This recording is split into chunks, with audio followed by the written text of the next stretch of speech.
Junior ডাক্তাররা তারা বলছেন পুনর্বিবেচনা করুন জুনিয়র ডাক্তাররা তাদের এই সিদ্ধান্ত।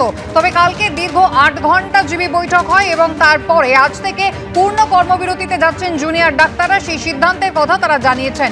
সরকার নিরাপত্তা দিতে না পারাতেই এই সিদ্ধান্ত, এমনটাই আন্দোলনকারী চিকিৎসকদের বক্তব্য। ভয়ের রাজনীতি বন্ধ না হওয়ায় কর্মবিরতির সিদ্ধান্ত তারা নিয়েছেন, এমনটাই চিকিৎসকরা বলছেন। দ্রুত ন্যায় বিচার, দুর্নীতির দায় নিয়ে স্বাস্থ্য সচিবকে অপসারণের দাবি করছেন চিকিৎসকরা। দিনে 2 বার ব্যবহার করো স্টপেজ ক্রিম আর নিজেকে রাখো evergreen Keya Seth aromatherapy stop age cream আর খুঁজে পাও নতুন আমিকে। মোট 10 দফা দাবি পেশ করেছেন তারা।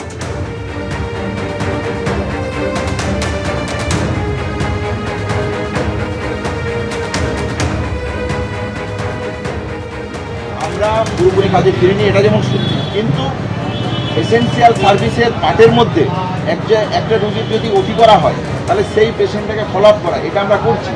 অ্যাডমিশন ডেতে মেডিসিনের ক্ষেত্রে ভর্তি হওয়ার পর পরের দিন পরের দুটো দিন ওই পেশেন্টকে ফলো আপ করা, এটা আমরা করছি। তাহলে এই আইপিডি পরিষেবা আমরা দিচ্ছিলাম। ওপিডি পরিষেবার ক্ষেত্রে যে জায়গাগুলোতে অ্যাডের পরের দিন যে জায়গাগুলো থাকে সেই জায়গাগুলোতে আইপিডি পরিষেবা আমরা দিচ্ছিলাম।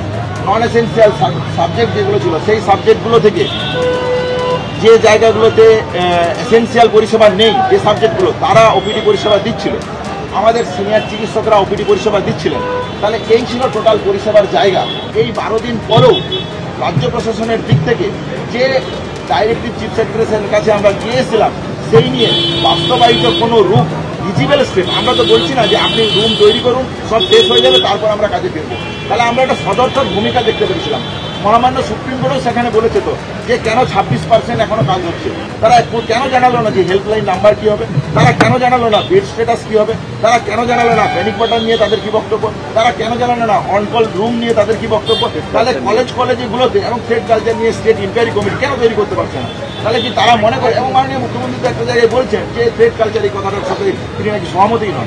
তাহলে এই জায়গাগুলো যদি থাকে তাহলে আমরা কি করে মনে করব যে রাজ্য প্রশাসনের দিক থেকে তারা এই জায়গাগুলোতে সদর্থক ভূমিকা নেবে? জুনিয়র ডাক্তারদের এই পূর্ণ কর্মবিরতির সিদ্ধান্ত পুনর্বিবেচনা করার পরামর্শ দিয়েছেন ডক্টর সুবর্ণ গোস্বামী। ভয়ের রাজনীতি আমরা প্রথম থেকেই বলছি। সারা রাজ্যে সমস্ত মেডিকেল কলেজ শুধু নয়, স্বাস্থ্য ক্ষেত্রে সব জায়গায়, এমনকি সমাজ জীবনের সব জায়গাতে একটা ভয়ের রাজনীতি গত 12-13 বছরে জেঁকে বসেছে আমাদের রাজ্যে। এ নিয়ে তো কোনো সন্দেহ নেই। এবং এই এত বড় একটা ঘটনা ঘটে যাবার পরেও আরজিকর মেডিকেল কলেজ বা অন্য মেডিকেল কলেজগুলো যারা ভয়ের রাজনীতির পান্ডা, তাদেরকে যে সাময়িকভাবেও সরিয়ে দেবে সরকারের এইরকম কোনো আমরা দৃষ্টিভঙ্গি এখন অবধি দেখতে পাইনি। ফলে তার জুনিয়র ডাক্তাররা ভয় পাচ্ছে, এই নিয়ে কোনো সন্দেহ নেই।